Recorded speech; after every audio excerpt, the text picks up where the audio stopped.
بعض مرتبہ ایک آدمی نماز کے ارادے سے چل پڑتا ہے مسیح کی طرف، کے دروازے پر پہنچے، اللہ تعالیٰ امتحان لینا چاہتے ہیں کہ اس کا یقین کائنات کی کسی شکل پر ہے یا اس کا یقین میرے حکم پر ہے، یقین اس کائنات کی شکل پر ہے یا یقین میرے حکم پر ہے۔ اللہ تعالیٰ اطاعت کا امتحان لینے کے لیے آپ مسجد کے دروازے پر پہنچے، پیچھے کسی نے آ کر کہا کہ وزیر اعظم آپ کو فوراً بلا رہے ہیں۔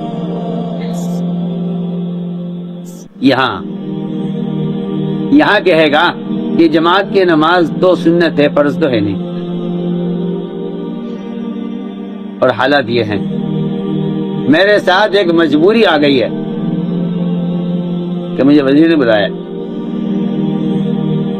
میرے ساتھ مجبوری پیش آ گئی ہے کہ مجھے وزیر نے فوراً بلایا ہے،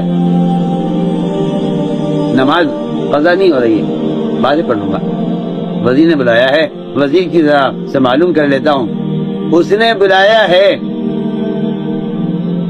میرے ساتھ مجبوری ہے۔ میں کہ تیرا امتحان ہو رہا ہے کہ تو ایمان وزیر پر لایا تھا یا اللہ پر ایمان لایا تھا، یہاں تیرا امتحان ہے۔ اگر تو یہ کہتا ہے وزیر سے کہہ دو اگر اللہ مطلوب ہیں تو کلمہ پڑھ کر مسجد میں آ جائیں، اور اگر اللہ مطلوب نہیں ہے تو انتظار کریں، ہمیں اللہ نے بلایا ہے، ہم اللہ سے ملاقات کریں گے اور اس کا حکم پورا کر کے پھر آپ کے پاس آئیں گے۔ یہ بات مسلمان بھول گیا کہ کون سا وہ رعب تھا جس رعب سے اللہ نے صحابہ کی مدد کی تھی اور بڑے بڑے طاقتیں ان کے آگے جھکتی تھی، وہ رعب کیا تھا اور وہ رعب کس وجہ سے حاصل تھا مسلمان کو کو بلا چکا ہے۔ میں اگر یہ عمل کو ضائع کر دے وزیر کے لیے تو پھر ہم ان کو ذلت میں اور ان کو غلامی میں ڈالیں گے، اور اگر یہ کہتا ہے کہ وزیر سے کہہ دو اگر اللہ مطلوب ہے تو آ جائے، اور آپ کو اللہ مطلوب نہیں ہے، رہی اپنے دین پر، ہم نماز کے بعد ملاقات کریں گے، ہم نماز کے بعد ملاقات کریں گے۔ میں کہنا چاہتا ہوں کہ نماز ہے، روزہ ہے، زکوٰۃ ہے، فرائض ہیں، سنتیں ہیں، جتنے بھی دین ہے، اس سارے دین کا مقابلہ بیٹھے گا دنیا سے، اس دین کا مقابلہ بیٹھے گا دنیا۔ آپ کسے مقدم کر دیں گے، اسے موقع کر دیں۔ اگر آپ دین کو پیچھے کریں، دنیا کو آگے رکھیں تو آپ نے دنیا کا ارادہ کیا ہے، اور اگر آپ دین کو مقدم کریں، دنیا کو پیچھے کریں تو آپ نے آخرت کا ارادہ کیا ہے۔ اس پر فیصلہ ہو جائے گا کہ آپ کافروں کی طرح دنیا چاہتے ہیں یا مومن کی طرح آخرت چاہتے ہیں، اس پر فیصلہ ہو جائے گا۔ کہ میں نے عرض کیا کہ پہلی بنیادی بات یہ ہے کہ آدمی کو اس کی مشق کرنی پڑے گی۔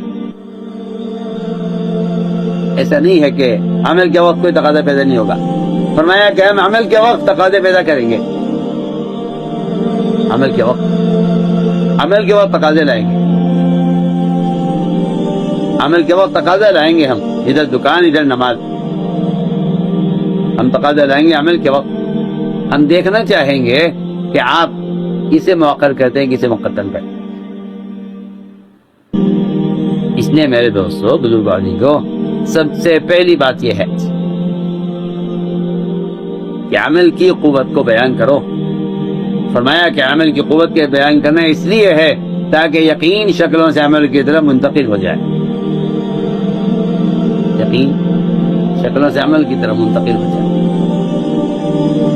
یقین شکل سے عمل کی طرف آئے۔ تو میں اس یقین کی تبدیلی کے لیے پہلا کام یہ ہے کہ نماز سے کامیابی کے یقین کی دعوت دو۔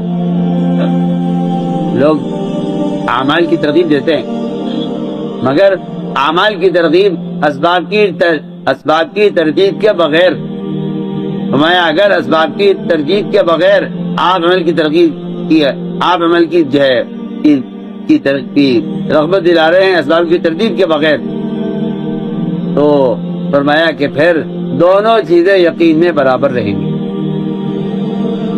ہمارے ہاں اعمال کی ترغیب اسباب کی ترتیب کے ساتھ ہے، عمل کی ترغیب اسباب کی ترتیب کے ساتھ ہے۔ میں بہت ضروری بات عرض کر رہا ہوں، عمل کی ترغیب اسباب کی ترتیب کے ساتھ۔ جی ہاں، جو لوگ یہ کہتے ہیں کہ ہاں نماز سے بھی ہوتا ہے، میں ان کے نزدیک دکان نماز دونوں برابر ہے۔ جو کہتے ہیں کہ ہاں نماز سے بھی ہوتا ہے، ان کے نزدیک دکان نماز دونوں برابر ہیں۔ جو کہتے ہیں کہ نہیں صرف نماز پہ ہوتا ہے، ان کے نزدیک نماز دکان پر مقدم ہے اور نماز پر ان کا یقین ہے۔ جو کہتے ہیں صرف نماز سے ہوتا ہے، جو کہتے ہیں دکان سے بھی ہوتا ہے نماز سے بھی ہوتا ہے، فرمایا کہ ان کے نزدیک نماز دکان ان کے یقین میں برابر ہیں، نماز اور دکان ان کے یقین میں برابر ہیں۔ جو کہتے ہیں نماز سے بھی ہوتا ہے، تو کہتے ہیں نہیں صرف نماز سے ہی ہوتا ہے۔ اس لیے اللہ کی ذات عالی سے فائدہ اٹھانے کا سب سے بنیادی ذریعہ فرمایا کہ وہ سب سے بنیادی چیز نماز ہے۔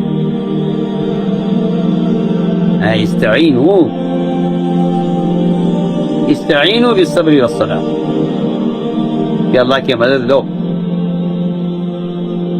صبر اور نماز کے ذریعے۔ نماز پر صبر کو مقدم کیا ہے۔ صبر کہتے ہیں آدمی کا اپنے نفس کو حرام سے بچانا، اپنے نفس کو حرام سے بچانا، اپنے نفس کو آدمی کا حرام سے بچانا، سمجھے اس کو صبر کہتے ہیں۔ اس صبر کو مقدم کیا ہے نماز پر، جس طرح طہارت کو مقدم کیا ہے عبادت پر۔ طہارت مقدم ہے عبادت پر، فرمایا کہ طہارت شرط ہے عبادت کے لیے، طہارت شرط ہے عبادت کے لیے۔ فرمایا کہ اسی طرح حلال غذا مقدم ہے۔ یہ میں بہت ضروری بات کر رہا ہوں، طہارت شرط ہے نماز کے لیے، طہارت مقدم ہے عبادت پر۔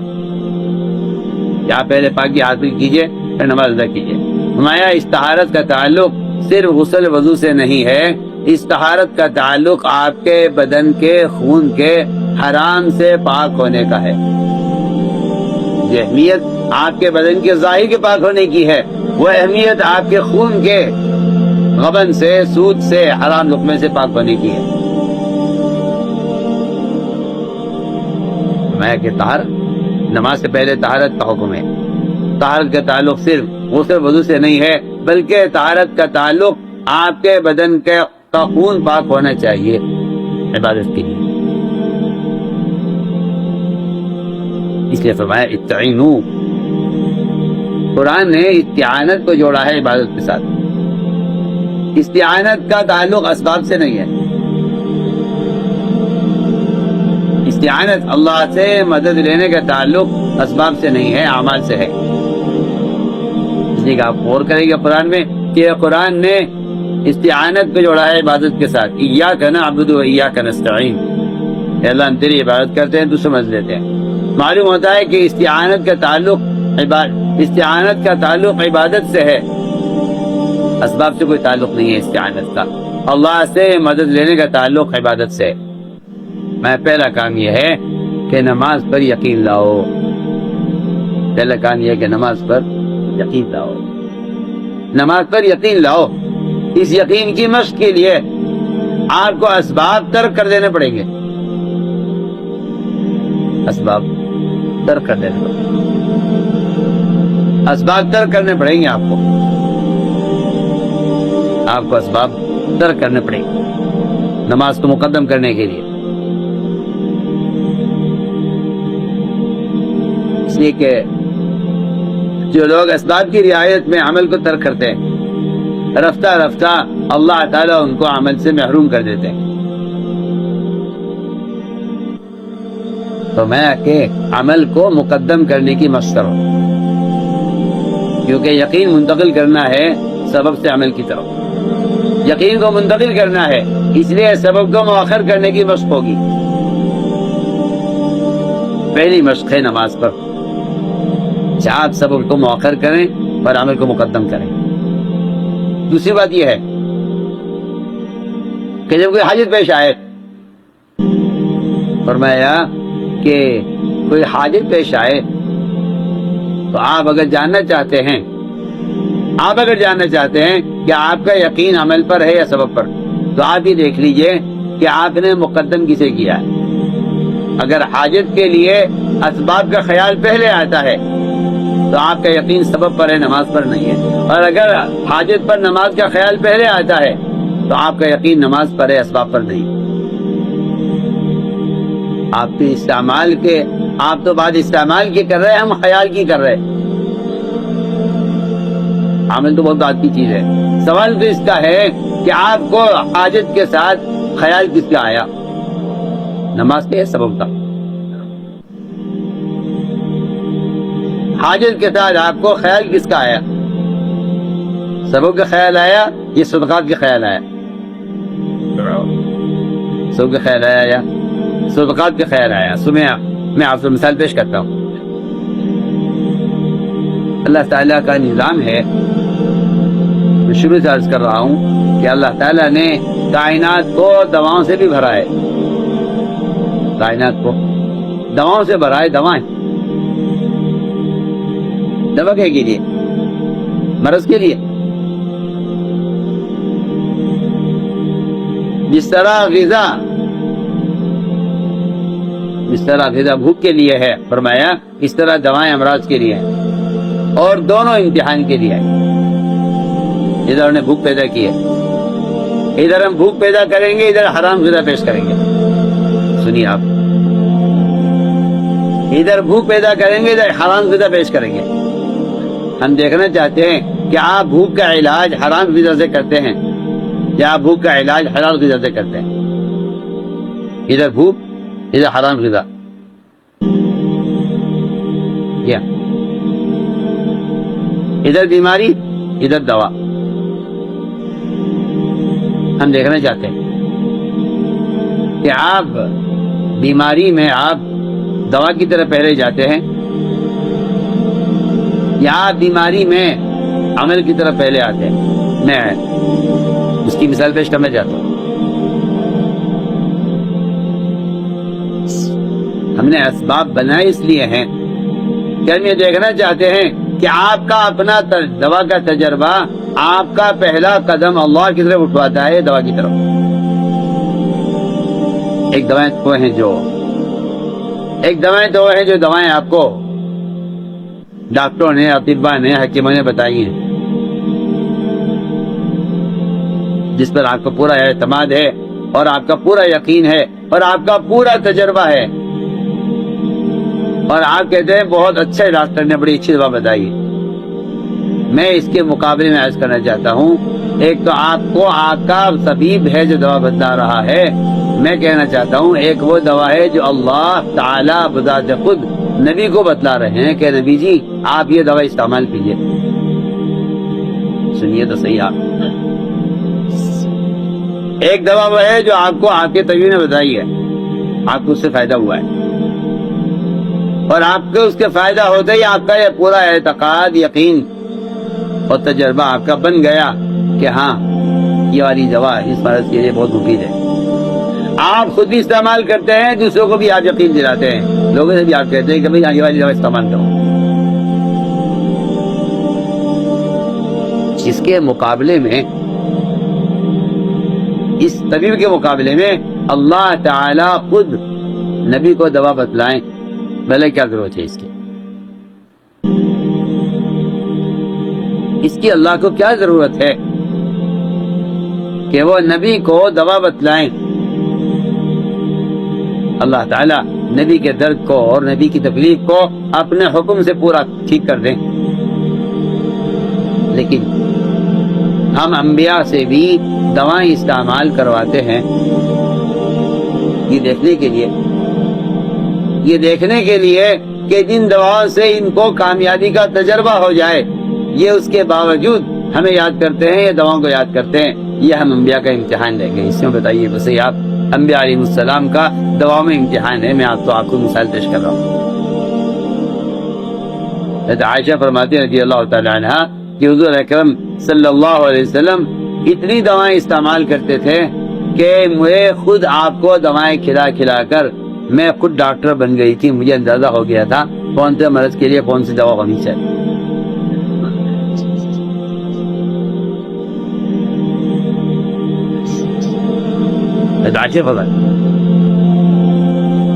عائشہ خود کہہ رہی ہیں کہ جو بھی آتا آپ کے پاس آپ کے لیے دوا بنا کر لاتا تھا آپ کی بیماری میں اور آپ کی تکلیف کے علاج کے لیے جو آتا آپ کے لیے دوا بنا کر لاتا. میں آپ کو دوائیں کھلا کھلا کر مجھے اندازہ ہو گیا تھا کسی مرض کی کیا دوا ہے. سوچیے آپ. میں 2 مثالیں پیش کرتا ہوں. پہلی مثال آدم علیہ السلام کے پیر کے انگوٹھے میں پھوڑا نکلا. سوچیے آپ بھی کچھ بولنا چاہتا ہوں. آپ کہیں گے کہ نماز سے مسئلہ حل نہیں ہوگا آپ کو علاج بھی کرنا پڑے گا. آدم علیہ السلام نے نماز پڑھی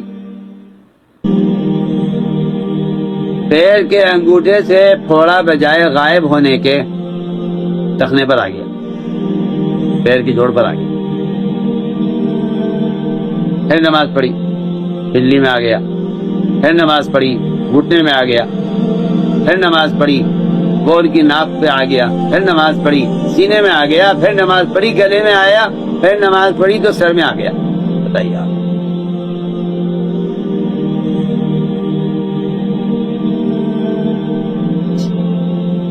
سوچیے نماز پڑھتے جاتے ہیں اور تھوڑا جسم کے خطرناک حصے کی طرف جا رہا ہے. آپ یہ سمجھتے ہیں کہ میں نماز پڑھوں گا مسئلہ حل ہو جائے گا؟ ہم آپ کی نماز کا امتحان لیں گے. میں آپ سے بڑی ضروری بات کر رہا ہوں. ہم آپ کی نماز کا امتحان لیں گے کہ اگر نماز پڑھنے کے باوجود آپ کو نقصان ہو رہا ہے تو آپ نقصان کی وجہ سے نماز میں شک نہیں کرتے.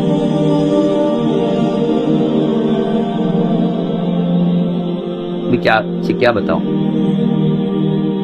لوگ جس طرح ڈرتے ڈرتے بعض اسباب کا تجربہ کرتے ہیں کہ تھوڑا سا لے کے دیکھ لو اس سے کامیابی ہوتی نہیں ہوتی. ہاں میں بہت اہم بات کر رہا ہوں. لوگ بعض اسباب کو تھوڑا سا چھڑ کے دیکھتے ہیں کہ دیکھنا یہ ہے کہ فائدہ ہو رہا ہے یا نہیں ہو رہا ہے. وہ معاملہ لوگوں نے دین کے ساتھ کر رکھا ہے کہ تھوڑا سا دین اختیار کر کے دیکھتے ہیں ہمیں اس سے کامیابی ہوتی ہے یا نہیں. اگر نقصان ہوا تو چھوڑ دیں گے اور اگر فائدہ ہوا تو اور اختیار کر لیں گے دین. سنیے تو صحیح میں بہت اہم بات کر رہا ہوں. اگر مسلمان کو دین پر چلنے سے دنیاوی نقصان پیش آ جائے تو پھر یہ دین کو بالکل چھوڑ دیں گے. یہ کہیں گے کہ نہیں ہماری صورتحال نہیں ہے کہ ہم دین سے کامیاب ہو سکے. ہمارے حالات اس قابل نہیں ہیں کہ ہم دین سے کامیاب ہوں. ہمیں تو اپنے لیے دنیا کا ہی راستہ پکڑنا پڑے گا. ہماری تو ابھی ہمارا ایمان اس قابل نہیں ہے. جی ہاں آج کل مسلمانوں کے پاس یہ بڑا اچھا بہانہ ہے. وہ کہتے ہیں ابھی ہمارا ایمان اس قابل نہیں ہے کہ ہم حرام کو چھوڑ دیں. ابھی تو حالات ہمارے ابھی ٹھیک نہیں ہیں. جی ہاں وہ بیچارے اس چکر میں ہیں کہ ابھی ہمارا ایمان بن جائے تو پھر جب یقین بن جائے گا اس کے بعد پھر ہم یہ قدم اٹھائیں گے. ابھی تو ہمارا یہ قدم اٹھانا مشکل ہے, مناسب نہیں ہے, کیونکہ ابھی ہمارے حالات دین پر چلنے کے نہیں ہیں. یہ مسلمانوں کا خیال ہے.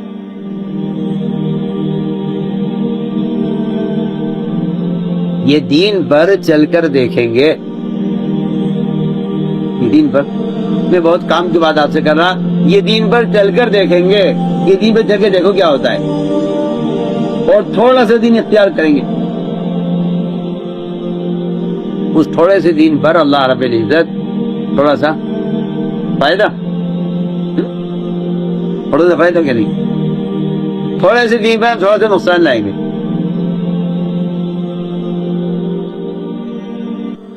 تھوڑے سے دین پر تھوڑا سا نقصان لائیں. بس یہ کہیں گے کہ بھائی ہمارے بس کا نہیں ہے اور اس کو چھوڑ دینا چاہیے کیونکہ ہم نے تو دین اختیار کیا تھا، اس سے یہ نقصان ہو گیا۔ آپ کو اندازہ نہیں ہے کہ آپ امتحان میں چل رہے ہیں، آپ نے یہ کہہ کر چھوڑ دیا راستہ کہ میں آپ سے ایک سوال کر رہا ہوں،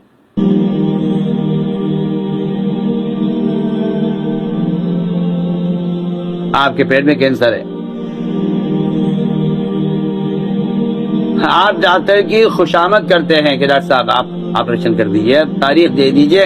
بعض وزیروں کے پرچے لکھوا کر ڈاکٹروں سے تاریخ لیتے ہیں سفارشات کر کے، آپریشن ہوتا ہے، اس کی تکلیف، اس کی ساری اس کے اخراجات وہ سب کا سب برداشت ہے، اس لیے کہ آپ کو اس تکلیف میں آپ خوش ہیں اور آپ ڈاکٹروں کا شکریہ ادا کرتے ہیں کہ آپ نے اچھا کہ آپ نے آپریشن کر دیا، میں اس مرض سے مجھے اللہ نے نجات دے دی ہے۔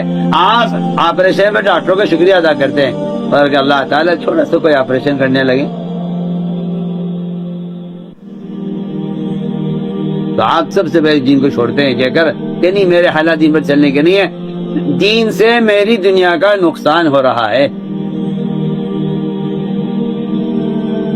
میری دنیا کا نقصان ہو رہا ہے۔ آپ فوراً یہ فیصلہ کرتے ہیں کہ نہیں ابھی ہمارے حالات دین پر چلنے کے نہیں ہیں۔ میں آپ کو اس کی مثال پیش کرنا چاہیے، جب آپ دین کی طرف آئیں گے تو اللہ تعالیٰ چھوٹا سا نقصان لائے گا، ہم ان کو آزمائیں گے، تھوڑا سا خوف لائیں گے دین کے ساتھ اور تھوڑا سا نقصان لائیں گے دین کے ساتھ اور تھوڑی سی بھوک لائیں گے دین کے ساتھ، اور ہم ان کی جان میں مال میں نقصان کرائیں گے ان کو پرکھنے کے لیے کہ یہ اس نقصان کی وجہ سے دین کو چھوڑتے ہیں یا دین کو خامیہ رکھتے ہیں۔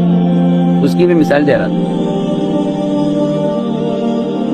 کہ جیسے آپ نماز پڑھتے تھے وہ پھوڑا ان کے جسم کے اندر خطرناک صورتحال اختیار کرتا جاتا تھا، یہاں تک کہ وہ سر کا ٹیومر بن گیا۔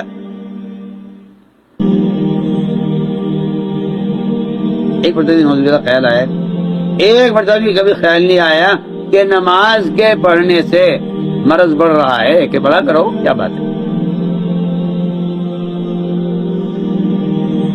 مرض کے بڑھنے کا نماز سے کیا تعلق ہے؟ جسم میں مرض کے بڑھنے کا نماز سے کیا تعلق ہے؟ اور آپ کی زندگی میں نقصان کے آنے کا دین سے کیا تعلق ہے؟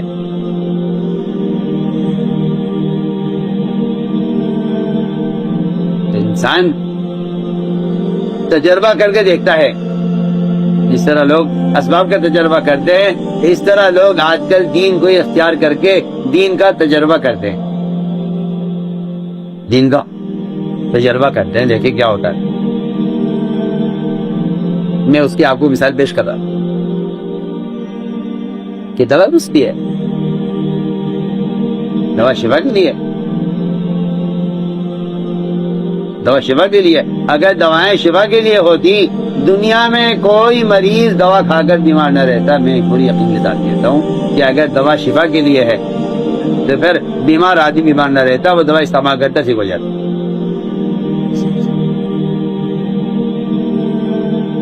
جو دوائیں کل مرض کے لیے بنائی گئی تھی آج ان دواؤں سے وہ امراض پیدا ہو رہے ہیں کہ وہ ان دواؤں کو بین کر رہے ہیں کہ یہ دوا استعمال نہ کی جائے۔ بالکل جی ہاں، جن دواؤں پر آپ کا شفا کا تجربہ تھا آج ان دواؤں کو بین کیا گیا ہے کہ نہیں آپ یہ دوا استعمال نہیں کر سکتے، اس لیے کہ اس دوا سے یہ نقصان ہو رہا ہے۔ آپ کو اندازہ ہے کہ ڈاکٹر ایک دوا لکھتا ہے، وہ ایک دوا اور لکھتا ہے کہ دیکھیں اس دوا کے ساتھ آپ کو یہ دوا اور کھانی پڑے گی ورنہ یہ آپ کا نقصان کرے گی۔ یہ تو حال ہے۔ تو میں نے عرض کیا کہ اللہ نے امتحان لیا موسیٰ علیہ السلام کا،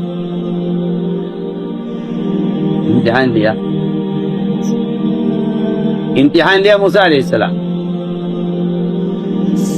اللہ نے موسیٰ علیہ السلام کے پیٹ میں درد پیدا کیا، دیکھیں کیا کرتے ہیں،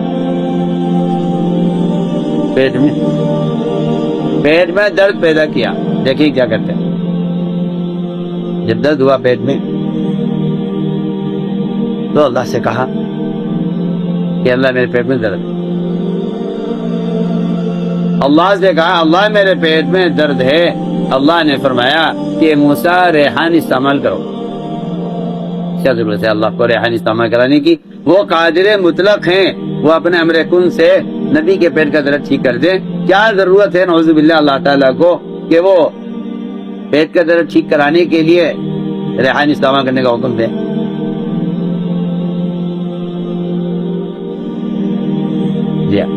اللہ نے فرمایا ریحان استعمال کرو. بتائیے تو صحیح، اللہ کا تجویز کردہ نسخہ ہے، عالم الغیب ہیں. کیا ہے؟ اللہ نے طے کیا، اللہ نے فرمایا ریحان استعمال کرو. موسیٰ نے ریحان استعمال کیا، ریحان استعمال کیا، پیٹ کا درد ٹھیک ہو گیا. پیٹ کا درد ہو رہا ہے. میں کہتا ہوں آپ سے، امتحان یہ نہیں تھا کہ پیٹ کا درد ٹھیک نہ ہوتا، امتحان یہ تھا کہ پیٹ کا درد ٹھیک ہو جائے. اگر پیٹ کا درد ٹھیک ہو رہا ہے تو اس کا مطلب یہ ہوا کہ آپ کو ریحان کا تجربہ اور آپ کو ریحان سے پیٹ کے درد کے ٹھیک ہونے کا آپ کا یقین بن گیا ہے کہ ہاں ریحان سے شفا مل جاتی ہے. اللہ نے ہی بتلایا ہے، ہماری استعمال میں بھی آیا ہے. سنیے تو صحیح میں کیا بول رہا ہوں. اللہ نے درد ٹھیک کر دیا، اللہ نے درد ٹھیک کر دیا، درد ٹھیک ہو گیا. ایک مرتبہ تجربہ ہو گیا کہ ریحان کے استعمال سے پیٹ کا درد ٹھیک ہو جاتا ہے. دوبارہ اللہ نے درد پیدا کیا کچھ عرصے کے بعد، خیال یہ آیا کہ ریحان استعمال کرنا چاہیے. پہلے نہیں کیا تھا، اب بھی اسی کو کرنا چاہیے. ریحان استعمال کیا، ریحان علیہ السلام نے دوبارہ کے درد میں ریحان استعمال کیا، پیٹ کا درد بڑھ گیا، ٹھیک نہیں گیا. سوچیا یہ کیا آخر یہ کیا نظام ہے یہ قدرت کا. پیٹ کا درد ٹھیک. اللہ سے کہا کہ اللہ پہلے تو ٹھیک ہو گیا تھا، آپ نے بتایا تھا، میں نے ریحان استعمال کیا تھا، لیکن اب ریحان استعمال کر رہا ہوں، پیٹ کا درد ٹھیک نہیں ہو رہا ہے. اللہ نے فرمایا موسیٰ پہلے تم ہماری طرف آئے تھے، ہم نے کہا تھا ریحان استعمال کرو، اب کہ تم سیدھے ریحان کی طرف چلے گئے. انسانی تجربات اللہ سے دور کرتے رہتے ہیں، انسانی تجربات اللہ سے دور کرتے ہیں. میرے دوست ساتھیوں، مجھے تو بات یاد کرنی تھی کہ ہمیں چاہیے کہ اپنے یقین کو شکل سے عمل کی طرف پھیریں، عمل کو مقدم کرو، عمل کو مقدم کریں.